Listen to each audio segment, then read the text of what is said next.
What's up, everybody? This is Jay, and this Power Book 2 Season 2 video is about Carrie. And did she take herself out, or was it Monet Tejada, and why? Now, I'm going to break down what was going on with Professor Make Me Feel Good, and when she thought that it was hopeless and no way out.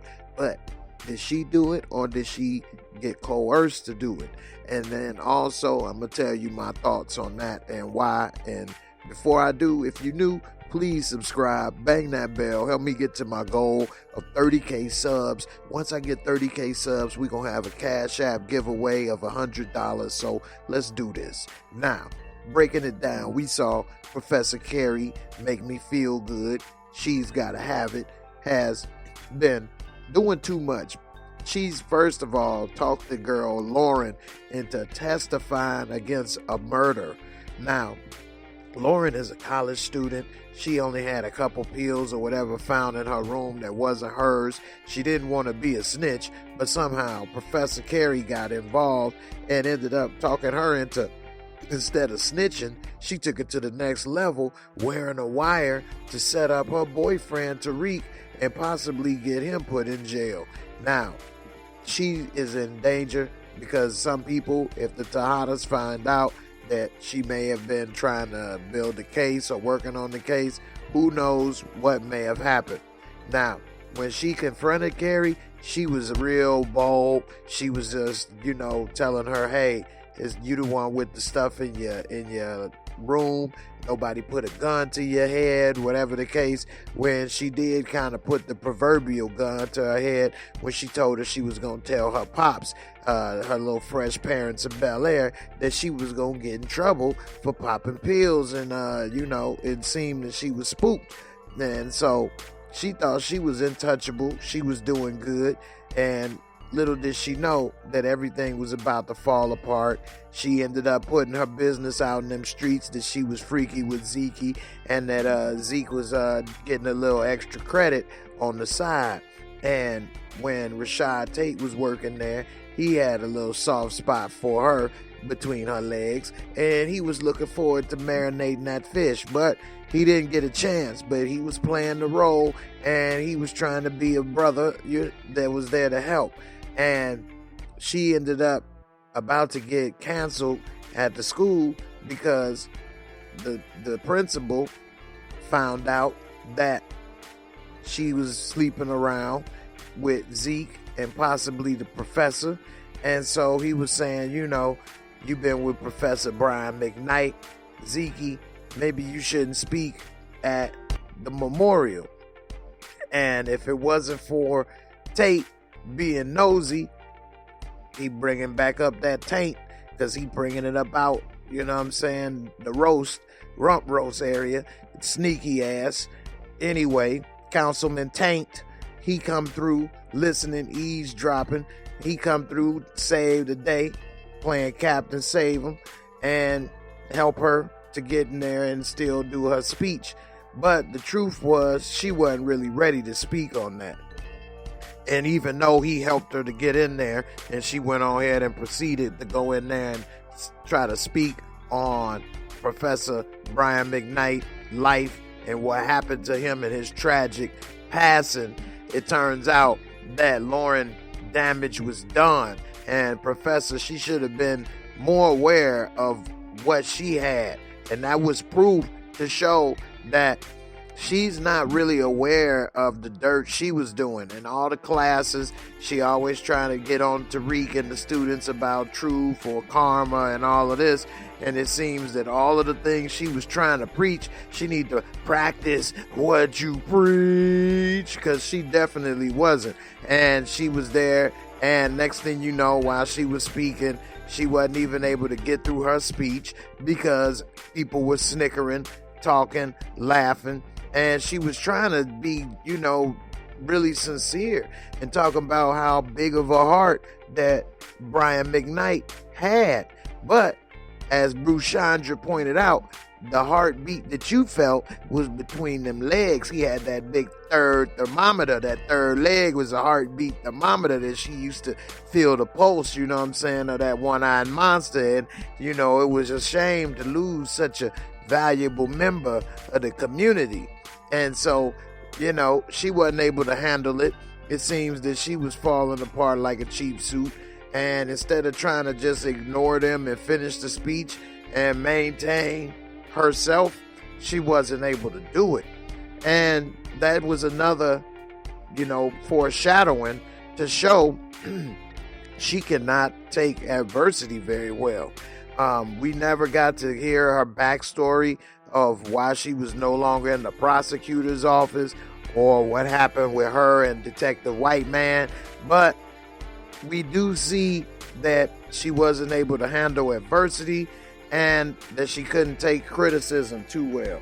And it seems that all of that got to her, and it seems she had to leave, and that was foreshadowing that she was probably gonna be the one that took herself out and not Monet, because if she couldn't handle this, she definitely wasn't gonna be able to handle what came next. Now, we saw that she did have reasons to live though, because even though she was in there boo-hooing looking like a Medea family reunion part 3, Councilman Tate came in there with the cape ready to save her, with the toilet tissue Captain Save Him cape ready to tear off a piece and wipe your eye, don't cry. And here come this little guy, and he was ready to pick you up and break you off a piece and show you how big his heart was. But she wasn't interested at the moment because she was too busy trying to put the pieces back together and feel like her career was ruined. He told her, hey, I've been in that situation. My career was ruined and I'm here rebuilding now. It's always a chance to rebuild. And it seems that that's something that she overlooked. I said in many of videos that she should have quit this damn job a long time ago, especially when the professor got killed. She should have left instead of trying to stick around and teach these students. Regardless of whether she had tenure or not, she's still a young woman, at most in her 30s, and she still could have worked 20 years somewhere else and had a great career. But instead she stayed and put herself in a position where she felt there was no other options but suicide. And I'm gonna break it down. Now, she ended up working with Lauren and getting her convinced to wear the wire. Tariq got put in jail. She even told Lauren he's the one that did it. He getting what he deserved. She was shocked when Freaky Ricky didn't go. He got out of jail. And not only did he get a bail and get out of jail, he came back to class, which right there is just amazing to me that was even in the script, that this dude not only got out on bail but came back to school. Now, he in her classroom, he knows that she helped to set him up at this point, and she got the call from Jenny from the block, and she let her know that Reek heard the convo and that he knows what's going on. So she ended up leaving to go check on Lauren in her room. But I'm surprised Jenny didn't tell her, we got Lauren in protective custody, is nothing to worry about. That would have prevented her from leaving the classroom like she did and trying to go to Lauren's room. That was unnecessary. And what's tripped out is that Tariq, in class with her, noticed everything that was going down and was able to follow her. Or was he thinking the same thing? I mean, that's very coincidental. Maybe he figured she was getting that call to check on Lauren. That's a lot of figuring and guesswork. Regardless of what happened or what they figured, they both ended up in Lauren's room. Now, she was scared as, all hell when she saw Tariq in that room, and she was bold and strong and confident when she was with Lauren. But when Tariq was in there, she was all scared, backed up a little bit, and Tariq had to let her know that Lauren was in danger, but it wasn't because of him. And he said he knew what she did and this, that, and the other. And she kind of clammed up a little bit, which is hard because she normally got that clam open. But she clammed up and she was trying to be protective of Lauren, and Tariq convinced her with a little bit of game, which was surprising.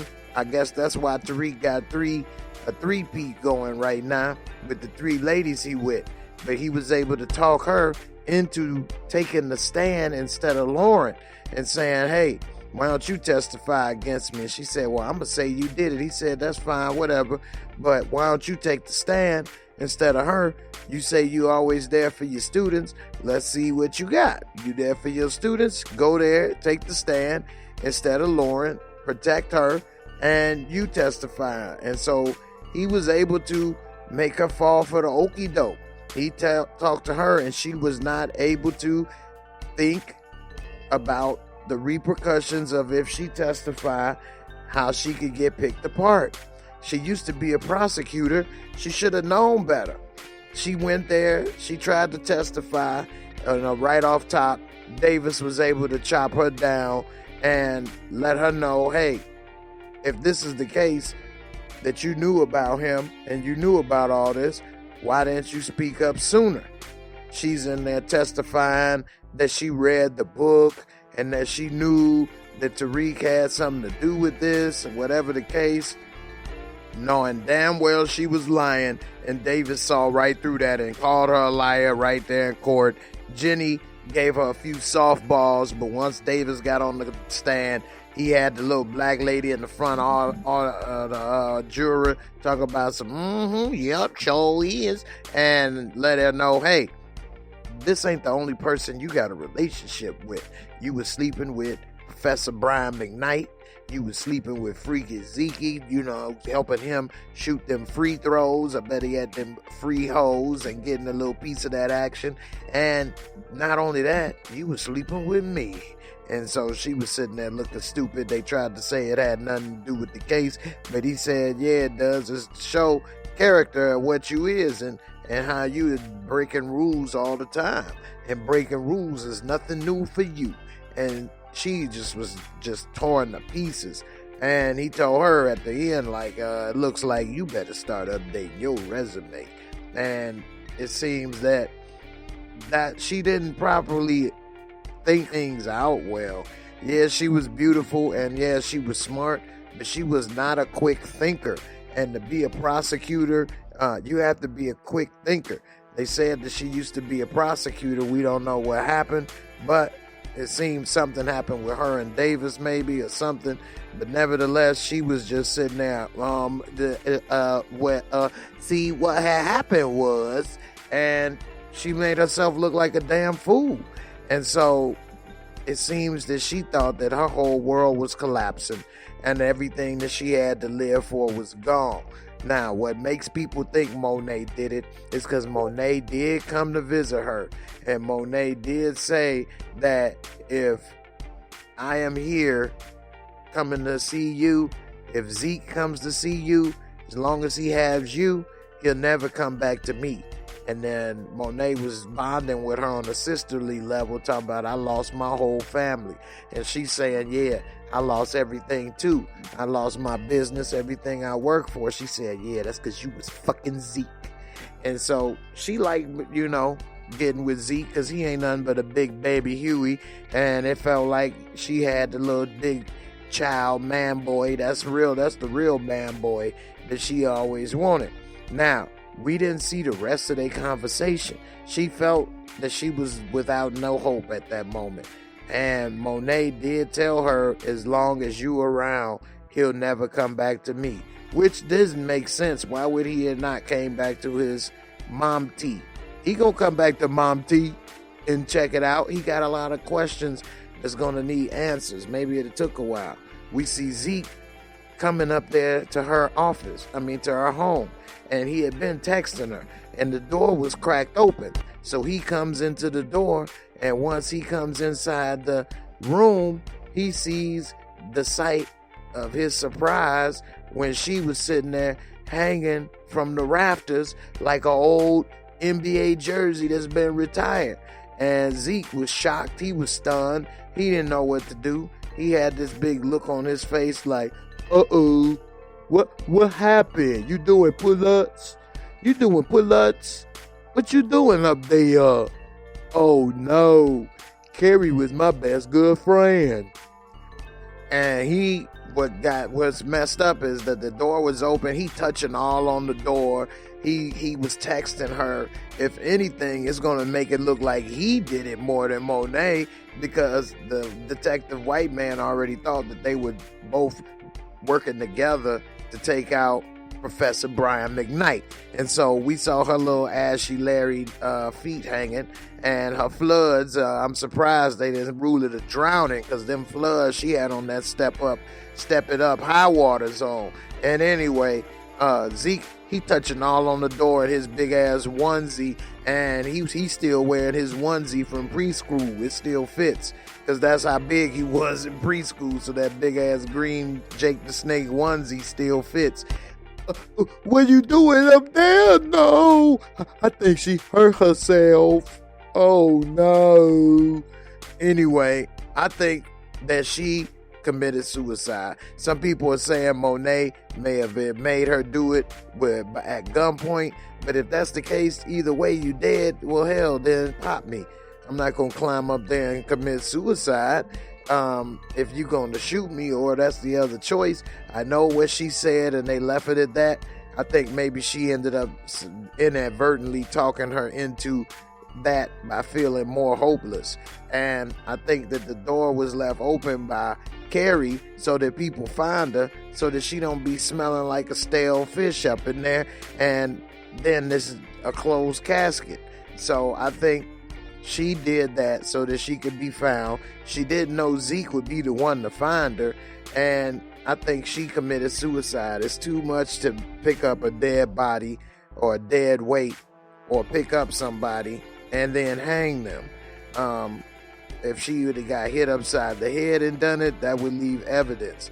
Zeke may be strong enough to do it, but not Monet. So I think that Professor Carrie felt hopeless. It's been proven, as I said, that she don't think things through, and that she probably felt hopeless and not rationalizing how much she had to live for, and took herself out. You all let me know in the comments. Put a 1C if you think that she took herself out. Put a 2C if you think she didn't. I'm interested to see y'all comments. Don't forget to subscribe and help me get to 30K subs by the end of this month. I definitely appreciate it. And if you enjoy my videos, go ahead and subscribe. It costs you nothing. If you really one of my fans and support me, go ahead and join the channel membership. When you're a Tommy Egan level or higher, you get to be a part of the Discord. It's almost 70 people in there. We talk, share stories, watch power episodes as well as movies together. I'm in there all the time chatting and talking and getting to know everybody. And it's a really good group of cool ass ladies and dudes in there. And I really appreciate each and every one of them for making it such a cool place. And you can also share your own YouTube and social media information there, as well as many other things. Go ahead and join. It's not expensive. I appreciate you. Also, check out my website. I keep it updated with all type of new information and different things, photos of my journey of what I'm doing through this life, as well as my videos on YouTube. So check it out. Don't forget to subscribe, bang that bell, and I'll see you on the next video. Let's go. Peace. Thanks for watching. I hope you enjoyed the video. Please hit that like, subscribe, bang that bell, and I'll catch you on the next one. Peace.